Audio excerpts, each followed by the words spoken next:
Saturday, the 25th of May. Two faiths, two different perspectives. One origin, Ethiopia.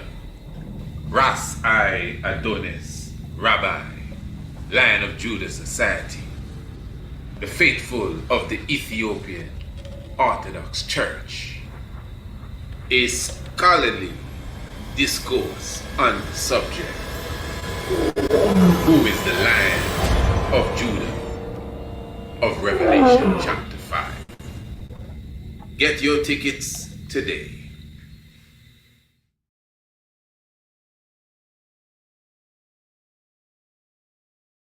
Let me ask you a question, family. Are you a member of the Tiger's Nest subscription team? If the answer is no, well, you are really missing out. First of all, the Tiger's Nest subscription is only $25 per month. And you will receive, listen to this, each and every episode of our nightly radio program, The Tiger's Nest, information, inspiration, and a lot more. In addition to this, advanced subscription will give you a copy of all of our video documentaries, whether they be full length or short, to include A Penny Neck, The Night of the Black Tiger, and the Santa Claus Massacre, just to name a few, all for free. You will also receive every new upcoming video documentary, again, whether it be full length or short, for only $25 per month as a subscriber to the Tiger's Nest. But wait, there is more, much more. All books written by myself, Honorable Priest Isaac, will be given for free to all subscribers, including our upcoming books. All of our subscribers will have free access to all of our special events, lectures, webinars, and conferences that are valued $100 or less. And this access again will be for free. Plus, all of our one-time payment courses, for example, Ancient Astronomy and the Evolution Motivational Business course, will be for half price to all our Tiger's Nest subscribers. Wow! All of this and more for a subscription of only $25 per month. Now listen to this. You could also get a 6-month or an annual subscription plan, which will be much more economical. Family, this is it.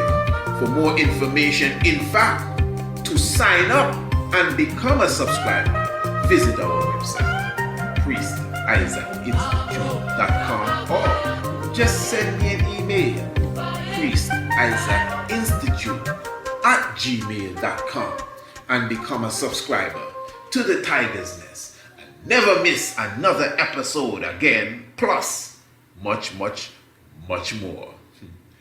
Blessed love. Oh, yes. Blessed love to you as well. Hey, family, give thanks for your presence with us. We glorify the life giver and the keeper of life, Kadamawe Haile Selassie I. Welcome you to another edition of the Tiger's Nest. Of course, the Honorable Priest Isaac here with you on a beautiful looking evening. Of course, you know, this is the program that comes to you every Monday, Tuesday, Wednesday, Thursday, at the hour of 7 p.m. right here on Radio Anu, the international flavor, the universal spice. Yes, this is Radio Anu for sure. PriestIsaacInstitute.com, PriestIsaacInstitute.com. That's definitely the whole of Radio Anu. I'm talking about the radio station that is open for consciousness 24/7. Family, how are you? Blessed love to everyone. I pray everyone is well.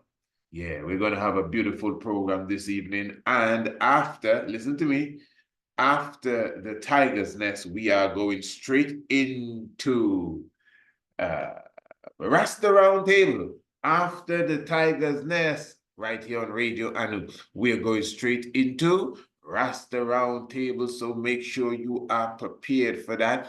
And we are going to be speaking, those of you who follow Rasta Roundtable, you remember what the subject area was scheduled to be for tonight, where we will be speaking about the link and the connection between Ethiopia, India, and Kemet, Ethiopia, India, and Egypt. But I think we have a few things we have to definitely touch upon before we go too far. First of all, we had a beautiful sit down previous night with brother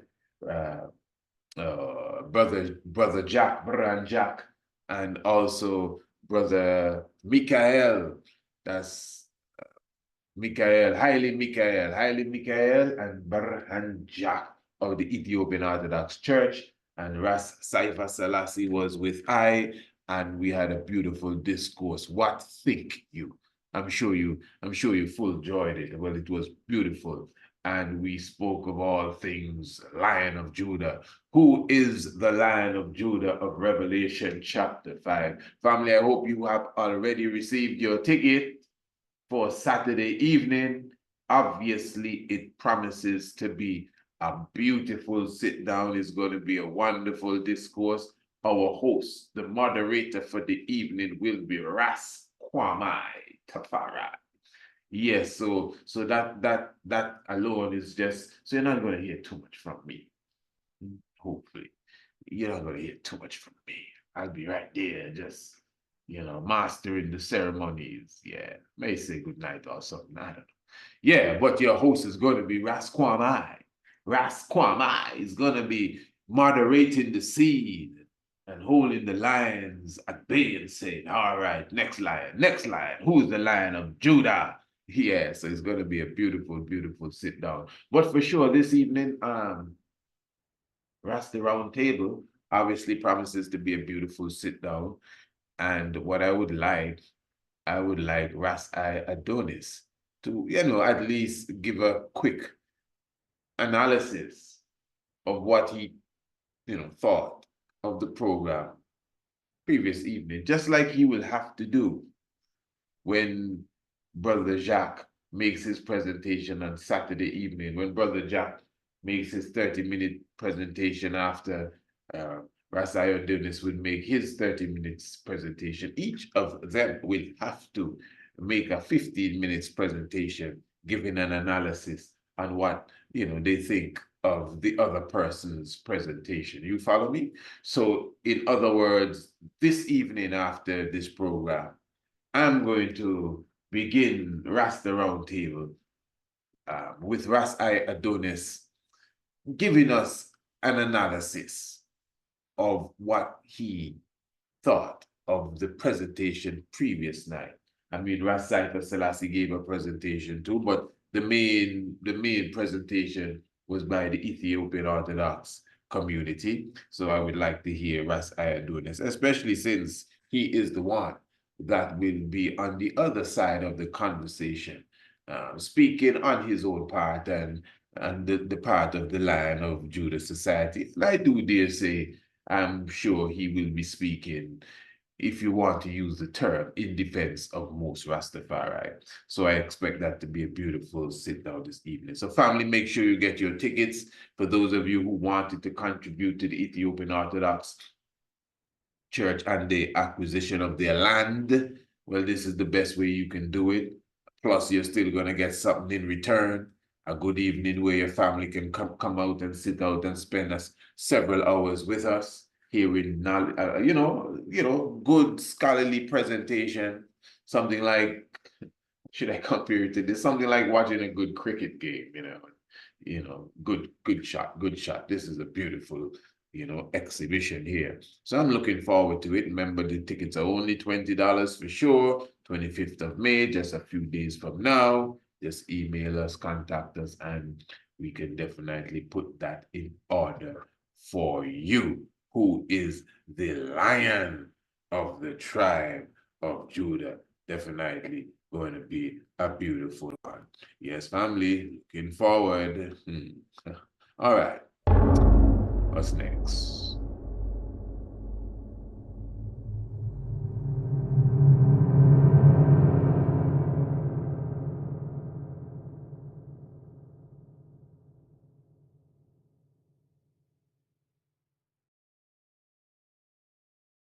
Saturday, the 25th of May. Two faiths, two different perspectives. One origin, Ethiopia. Ras I Adonis, Rabbi, Lion of Judah Society. The faithful of the Ethiopian Orthodox Church. A scholarly discourse on the subject. Who is the Lion of Judah of Revelation chapter 5? Get your tickets today.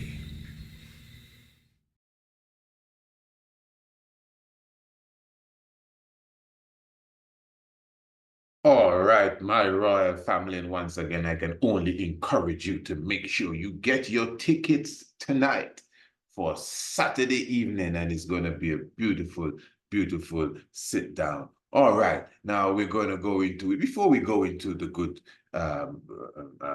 Venus of Willendorf, before we go there, because we're going to be talking about India, Africa, Ethiopia specifically, and Kemet. And you may be saying, what does the Venus of Willendorf have to do with any of that? Well, you will see in a moment. Don't worry. But you know, the program previous evening, there were some interesting moments. I just want to go back to the area where I was inquiring of the Christ of 2,000 years ago, the Christ in the first advent, if the Christ would have really been accredited with the title of King of Kings.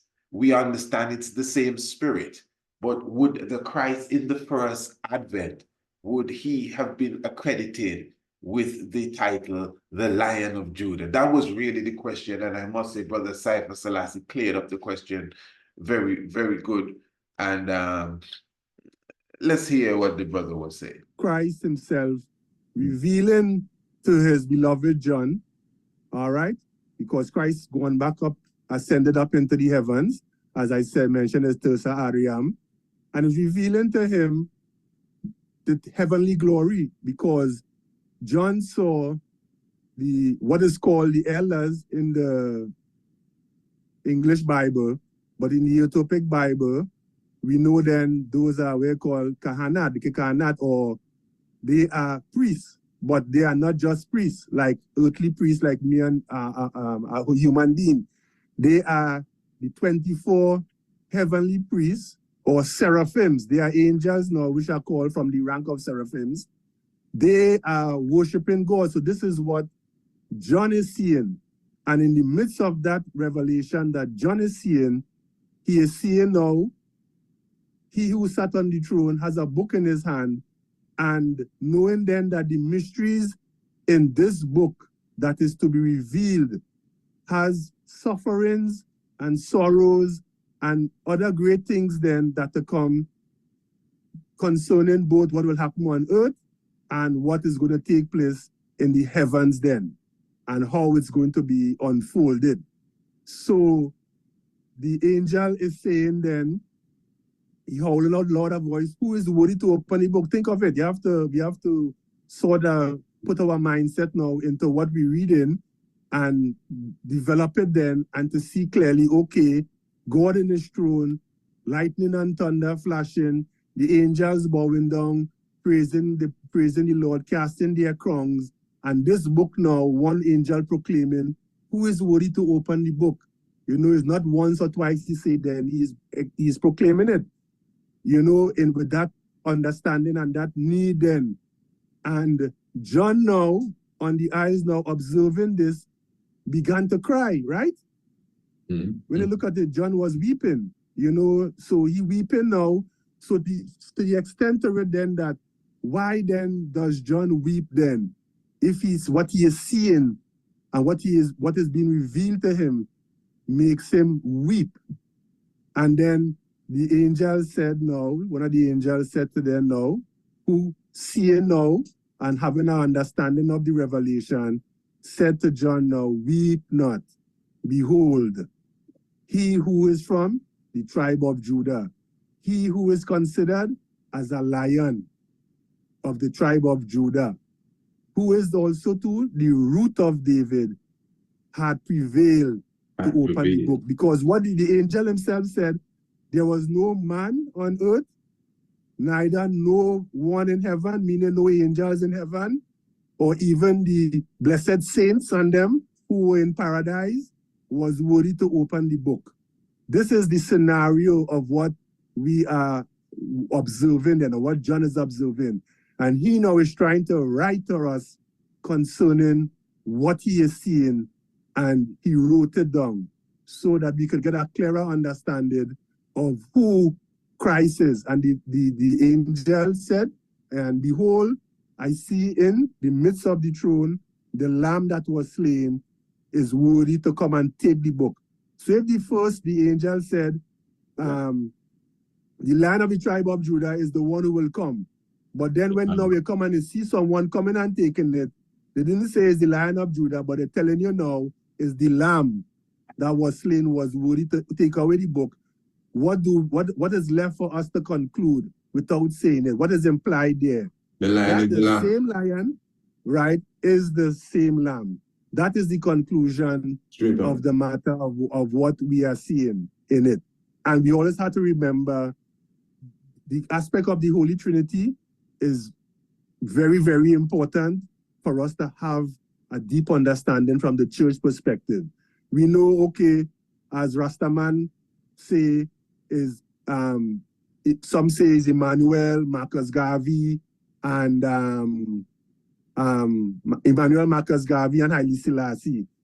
But when we really think of it,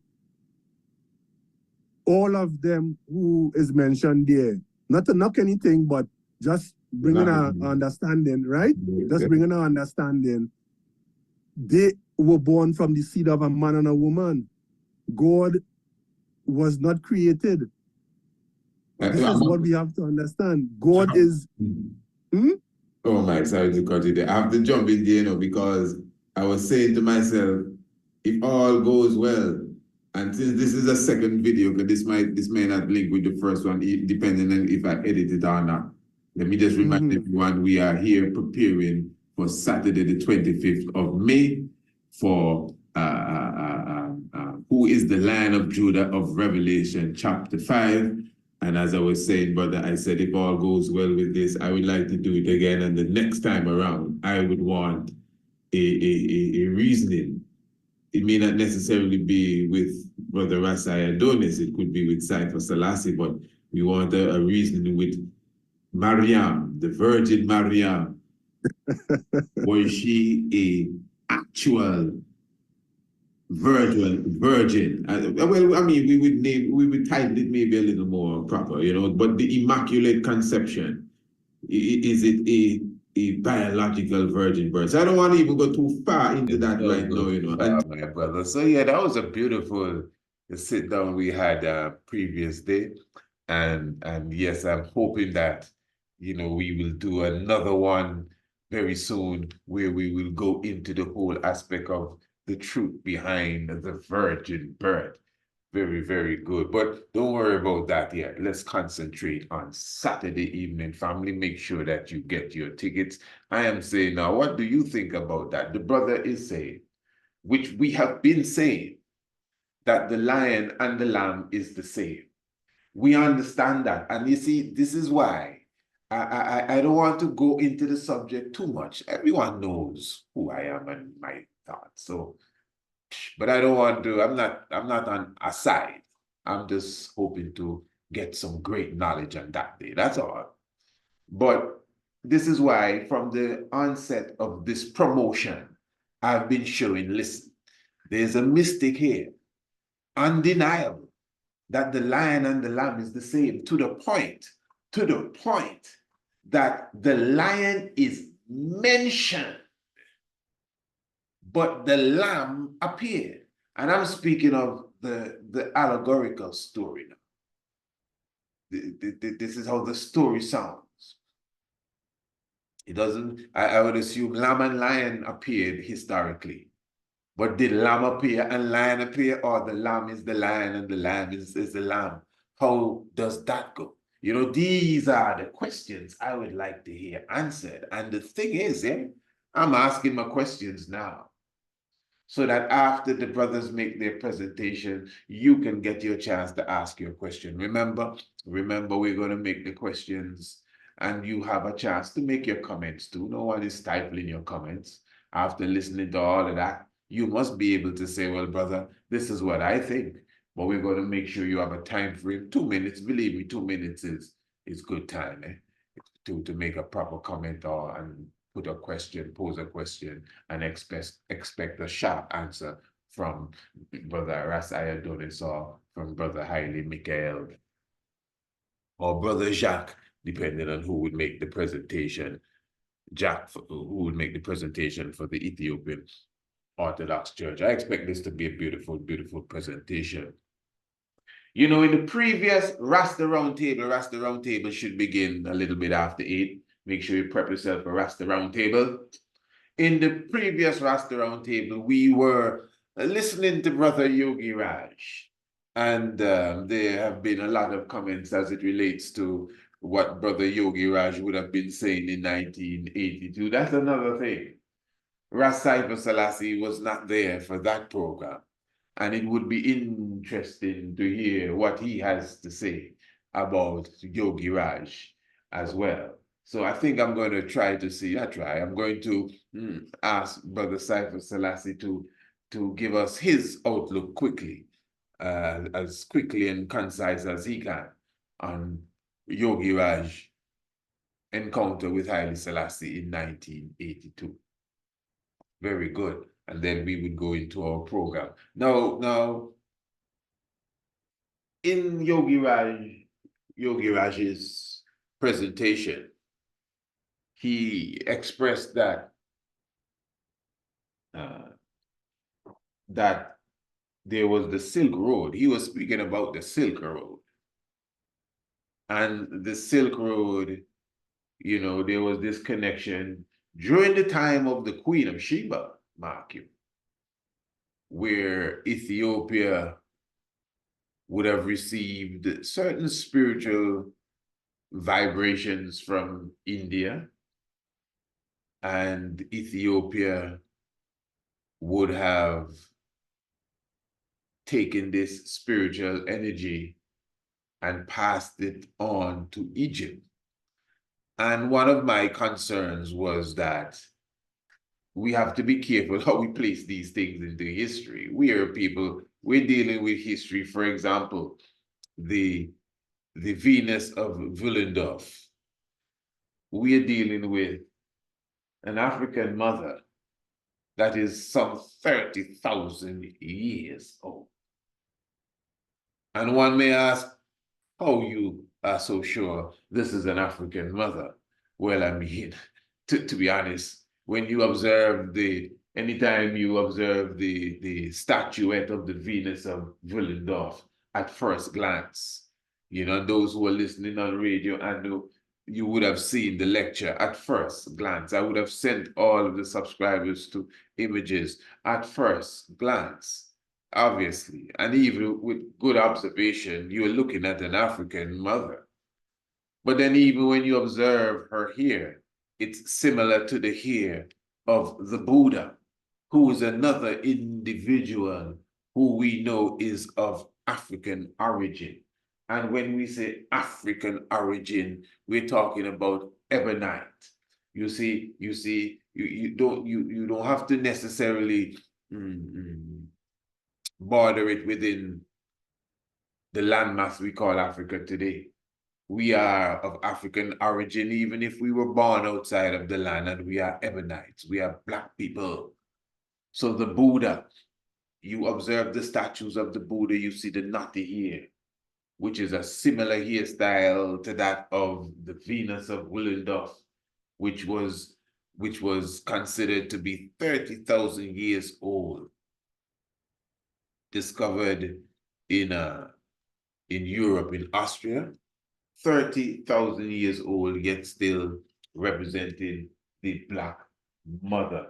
Now, I'm saying all of that to begin the conversation so that we could understand that we as the ancient people would have really exported our culture to the world. You see, this is it. We would have exported our culture to the world. And we must admit, in some cases, our culture would have found itself coming right back to us, which nothing wrong with that. In fact, I think I would have always showed appreciation for those who would have what I consider preserved the culture of the Africans. I wonder if you follow me. I wonder if you comprehend what I'm saying.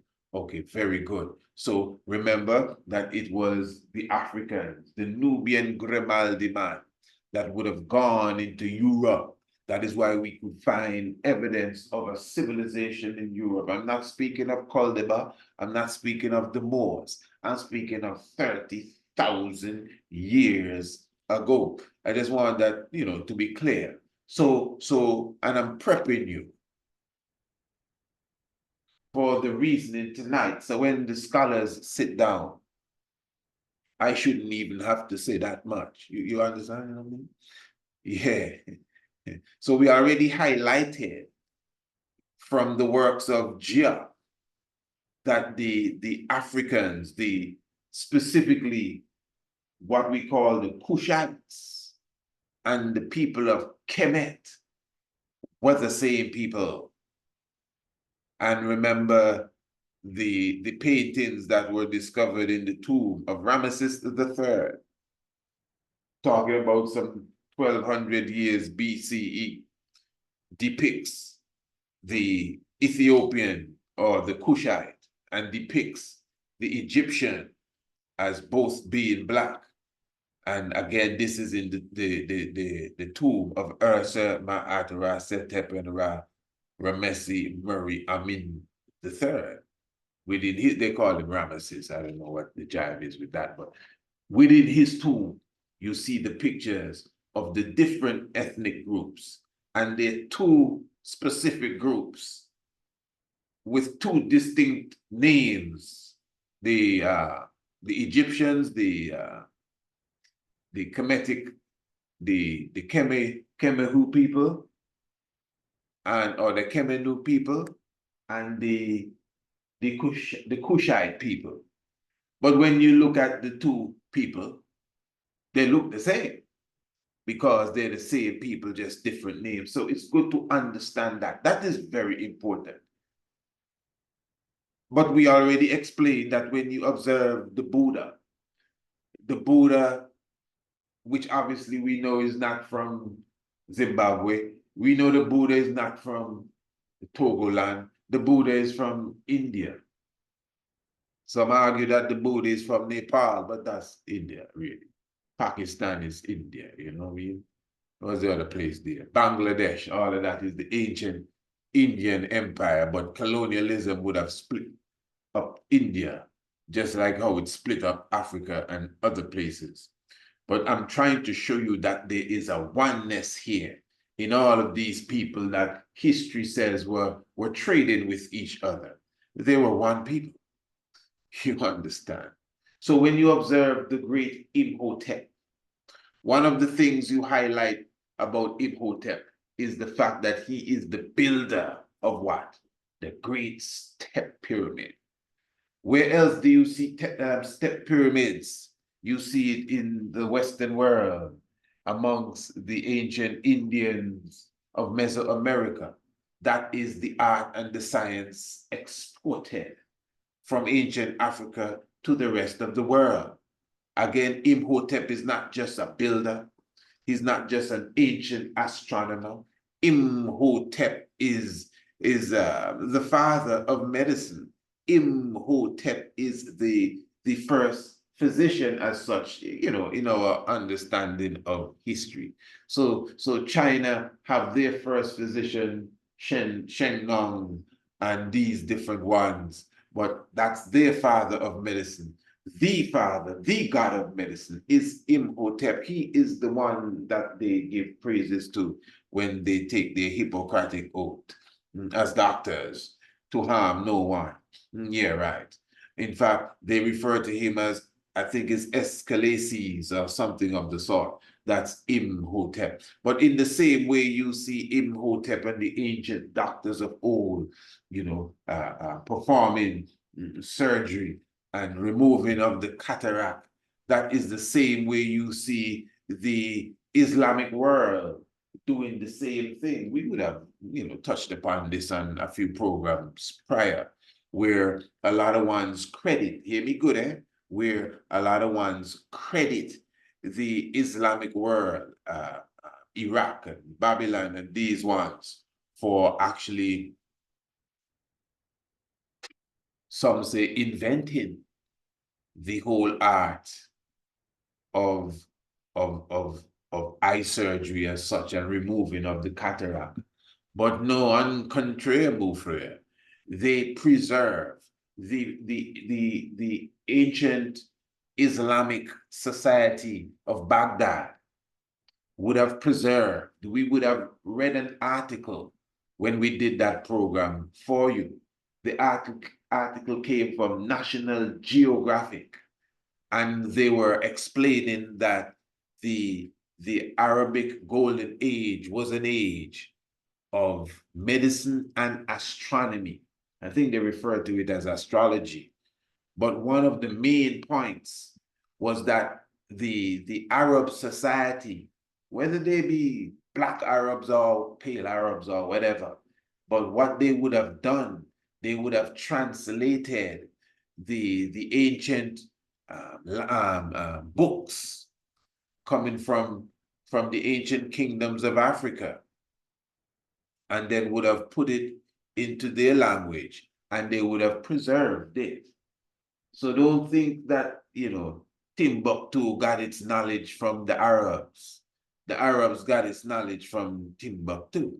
You see what I'm saying? So again, we would have exported. So you have evidence of us exporting our knowledge, our science, our culture, as far as to Europe, tens of thousands of years ago, as far as to Mesoamerica, where you see similar buildings like that prior to that, the Step Pyramid, as far as to Baghdad, Iraq, to the Arab world as such, where you see, the medicine and astronomy, what they call astrology, being preserved again, but originally coming from the ancient Africans. And this is why you also have to highlight, even as far as to China, Far East, where you go to Mount Song, the Shaolin Temple, when you observe the paintings on the walls, and even in some of their manuscripts, and you see the brothers sparring, training, you actually would see that there is a mixture of ethnic groups as such. Well, when you take a closer look, they all look like Chinese people. But some of them are extremely brown, and some of them are lighter brown, if you want to use these terms. But the point is that you had Black people amongst the Chinese people. And this is evidenced in Mount Song and other places, other temples where this have been recorded. And this is not just thinking fancifully. History says, not me, history says that it was Bodhidharma, a black man, and interestingly now, not from Africa, a black man from India, wanted to follow me, good family, who went to China to teach them the art of Kung Fu. So the whole Shaolin art, and even as far as Japan, karate, it is from an African origin. That's why you have cities in Africa by the name of karate. All right, good. So Bodhidharma, Mount Song, China, he is the individual. He's worshipped as a god who would have brought the art of Kung Fu You understand? 36 chambers of death. And well, I don't know, not a black belt, but I'm just saying a thing or two there for you. So you can understand. And remember, he came from India. All right. So you have many photos, pictures, pardon, many pictures and paintings of Black Indians who would have taken up prominent positions, not just in the Indian government, but in the Royal Indian establishment and the Royal Indian Kingdom of that time. I just want to read something for you, give you a bit of information here. I hope everything is up full with everyone. Hope we're not moving too fast. In fact, let me just remind you what is taking place. I'm talking about Saturday, the 25th day of May. How many of us have received our tickets as yet? And let me remind you, how many of you are subscribers to the Tiger's Nest radio program? Now, at the beginning of the program, you heard the ad. It clearly showed you that once you are a member of the Tiger's Nest radio program, for example, things like Saturday evening, everyone that's a Tiger's Nest subscriber, they're not going to pay to come to that lecture Saturday. No, man, they're going to get their tickets sent to them via the email. If you subscribe to the Tiger's Nest tonight is not as if you have to subscribe like 3 months in advance or, you have to be a subscriber for a year and all of that. No, but let me be clear. Yes, there's certain benefits you receive depending on how long you stick with us. So obviously, because when you're a subscriber, it's basically everything you get that we have to offer to some degree. And that's a very serious thing. And obviously, those who are most faithful, everything is just there for them. Every book that comes, every lecture, every webinar, every seminar, every course is half price, and just go. And we just continually produce things. We're not here on the lazy train. In fact, the lazy train don't even move. So this is a serious thing. So if you subscribe tonight, if you contact us now and say, hey, I want to subscribe to the Tiger's Nest, number one, you're getting the Tiger's Nest every night. That's what the subscription of the Tiger's Nest is for, to get the Tiger's Nest radio program. But outside of that, we offer other things. So like Saturday evening at $20 for the presentation, you don't have to pay a thing because you are a subscriber. So I would advise you to subscribe to the Tiger's Nest. Subscribe now. All right. Don't go anywhere.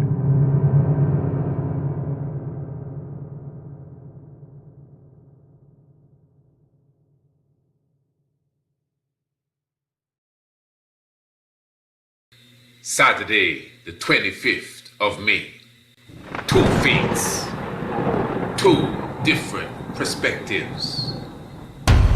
One origin, Ethiopia. Ras I Adonis, Rabbi, Lion of Judah Society. The faithful of the Ethiopian Orthodox Church. A scholarly discourse on the subject. Who is the Lion of Judah of Revelation chapter 5? Get your tickets today.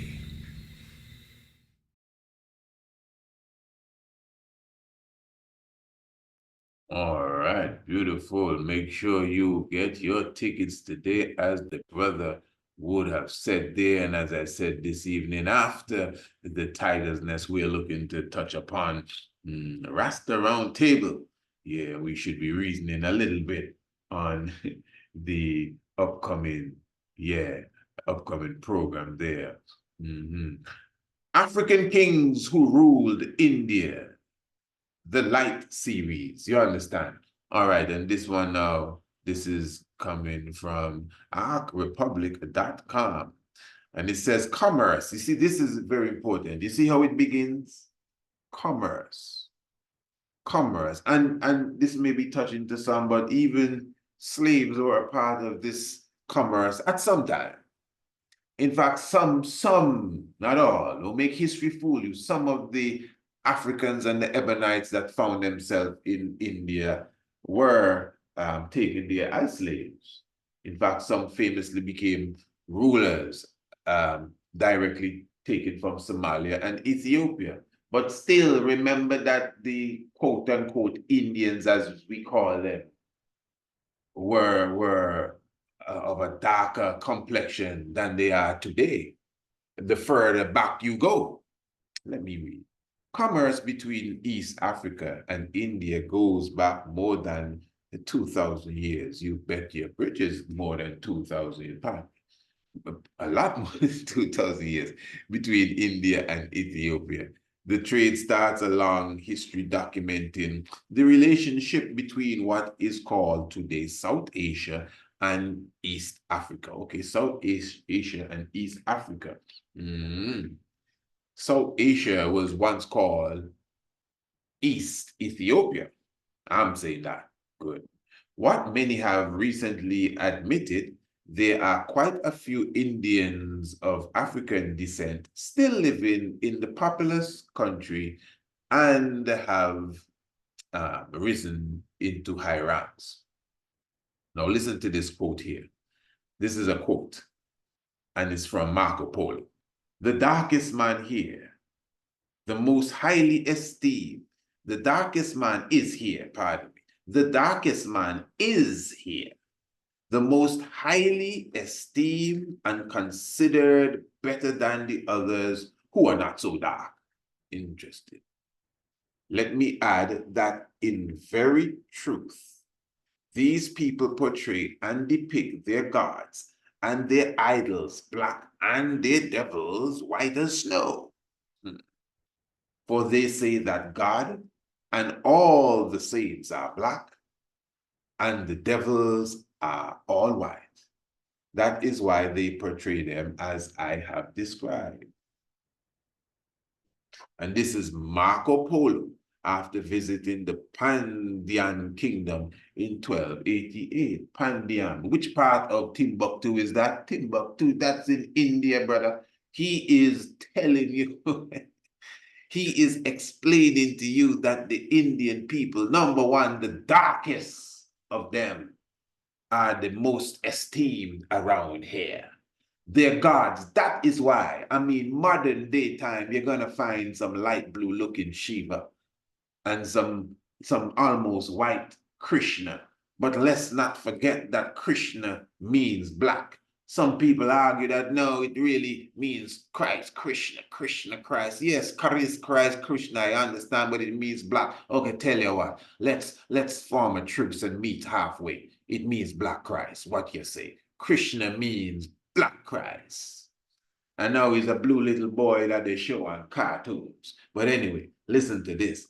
Now, more than 1,000 years before the foundations of Greece and Rome. I hope everyone is blessed. I hope everyone is up full. Give thanks for those who are coming in. Tiger's Nest in full effect. Radio Anu, the international flavor, the universal spice. More than 1,000 years before the foundation of Greece and Rome. Proud and industrious black men and women known as the Dravidians, known as what? The Dravidians erected a powerful civilization in the Indus Valley. From those origins, African kings and Indian drove the region's commerce, culture, and belief systems. And you see Dr. Claude Winters, esteemed scholar, author of Afrocentrism,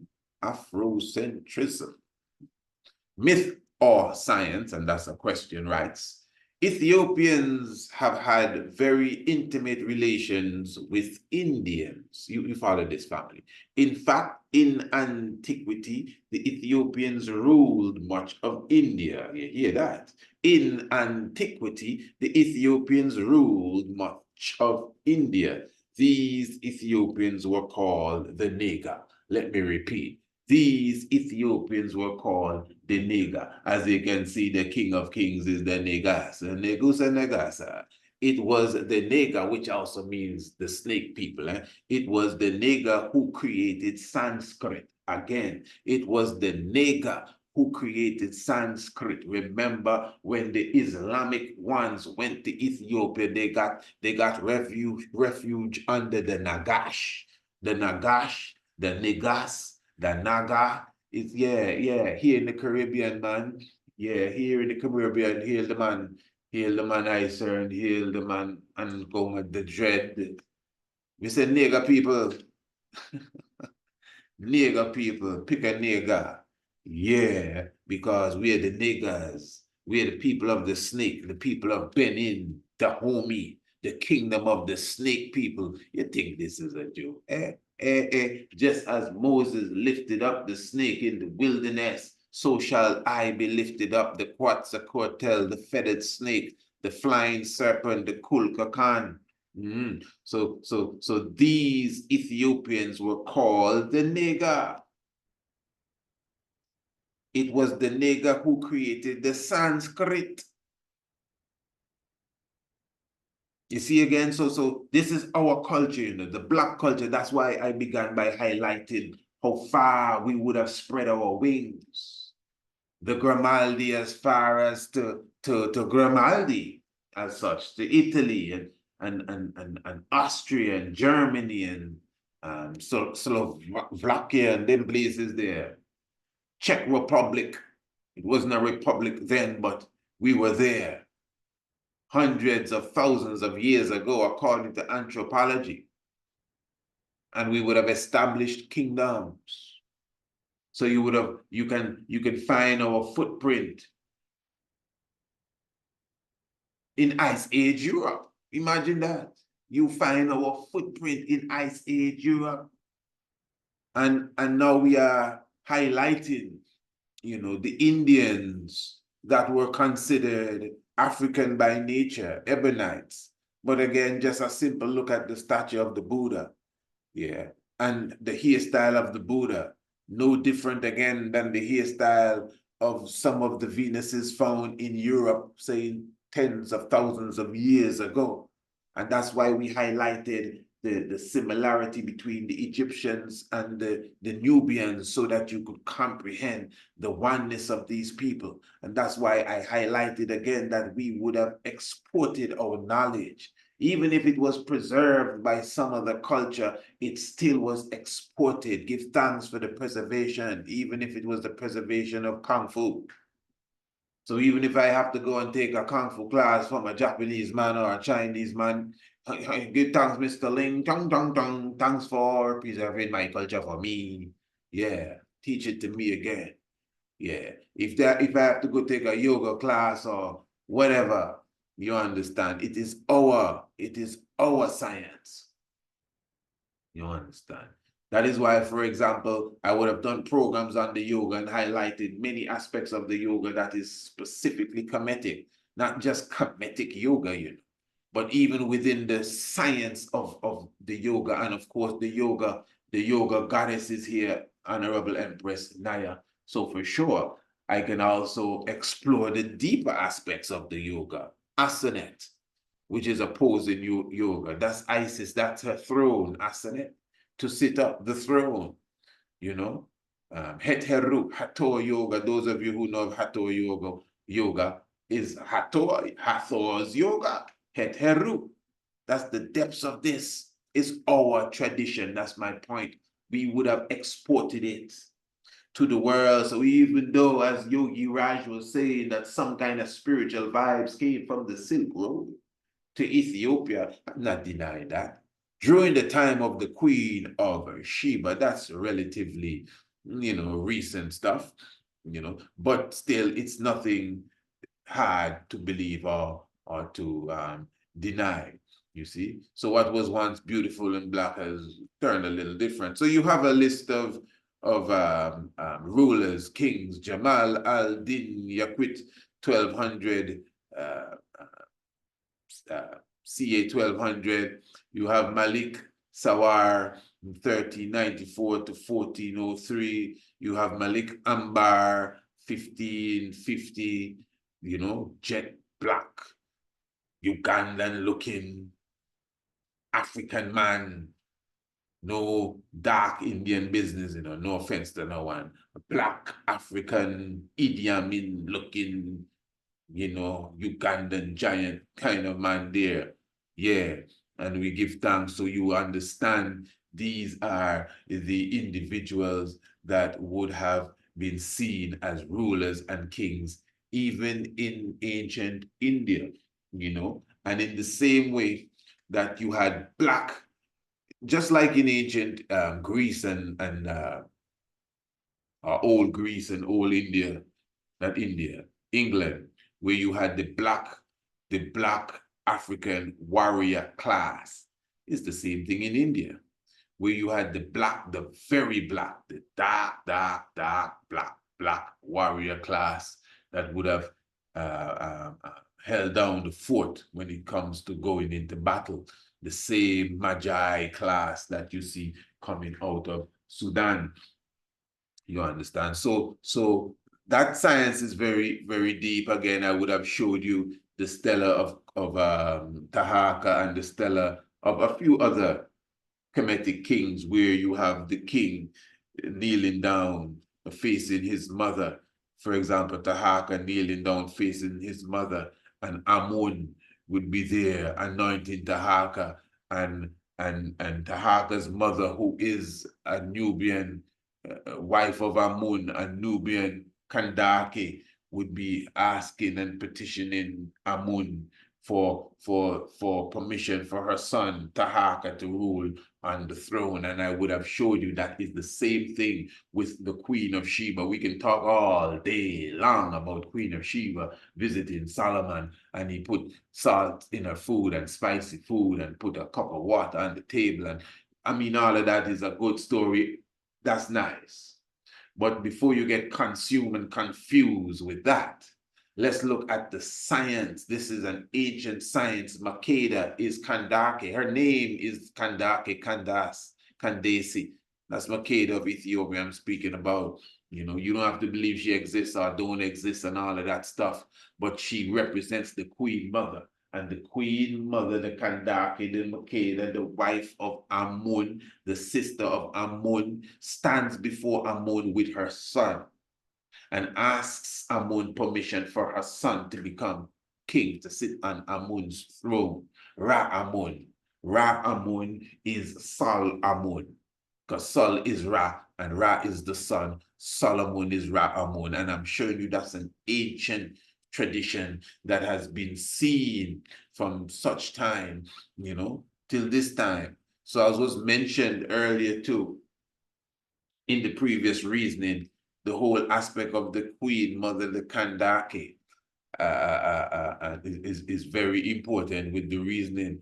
And then, of course, we would have exported knowledge into Europe again to civilize those who would have appeared. And of course, this is the time of the Moors, from 711 to 1492, bringing a great aspect of civilization even to Europe, so that whole aspect of from India to Ethiopia to Egypt, again, it's very good that we understand history. That's why the maps are very important. You understand Napata, the kingdom of Napata, which is capital of Kush, was said to have been all up to the Mediterranean Sea around the time of 900 to 700 BCE, because that's the time of the empire of the 25th dynastic period, wherein they would have, as they would call it, conquered Egypt. But there's another time when Kush was situated in the boundaries of Sudan, North and South Sudan, the Sudan that most of us knew.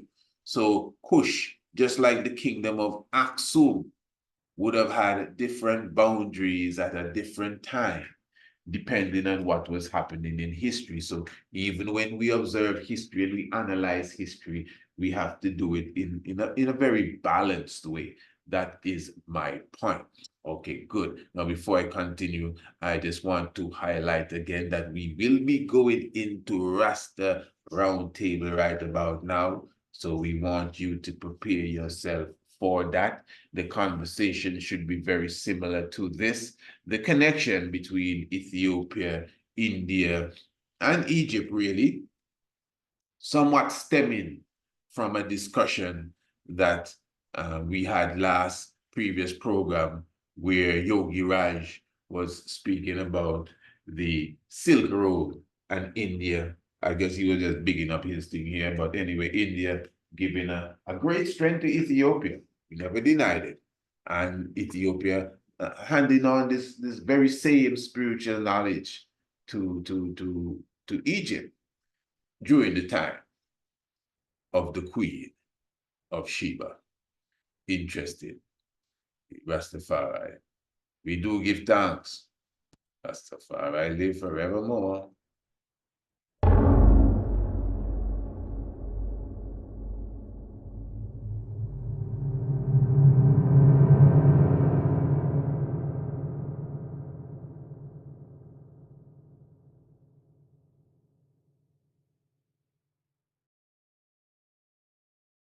Saturday, the 25th of May.